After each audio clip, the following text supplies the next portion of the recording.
Hello guys, এই দেখো তোমাদের সামনে আমি আবার একটা নতুন ব্লগ নিয়ে চলে এসেছি। দেখো আমি রেডি টেডি হয়ে নিয়েছি। আমরা একটু যাচ্ছিলাম মন্দিরে পুজো দিতে। যে মেয়েও রেডি হয়ে ফোন দেখছে। যে আমার লুক দেখো কেমন লাগছে আমাকে দেখতে, জানিও।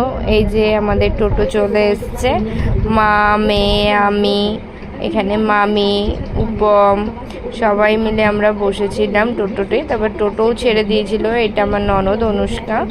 সবাই মিলে যাচ্ছিলাম একটু মন্দিরে পুজো দিতে আটেশ্বরে। এই দেখো আমরা মন্দিরেও পৌঁছে গেছি। দেখো কত, এখন আমরা যখন গেছিলাম তখন একটু ফাঁকা ছিল, তারপরে আস্তে আস্তে ভিড় হয়ে গেছিলো। এই যে এটা হচ্ছে পেছনে, আমরা এই পুকুরটায় স্নান করে তারপরে ওখানে দণ্ডি কাটতে কাটতে আর কি যাদের মানসিক থাকে তারা করে। তারপর দেখো এই এক এক করে প্রথমে আমার ননদ ঠাকুরকে প্রণাম করে নিল, ঠাকুরের মাথায় জল ঢেলে নিল।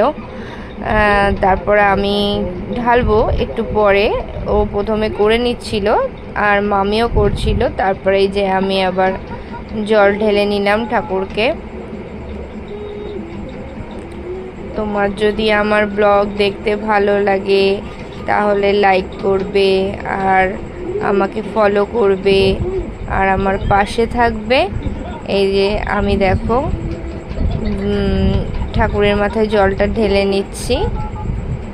এই মন্দিরটা খুবই জাগ্রত মন্দির। এই দেখো এটা, এখানে একটা বেদি করা, সামনে অনেক বড় ঠাকুরের মন্দির আছে। আর এখানে ধূপকাঠি মোমবাতি জ্বালিয়েছি, আর ওই বট গাছটার মধ্যে সবাই মানসিক করে। আর এই দেখো তারপরে আস্তে আস্তে খুব লাইন পড়ে গেছে। এই দেখো কত মানসিকের ঠাকুর।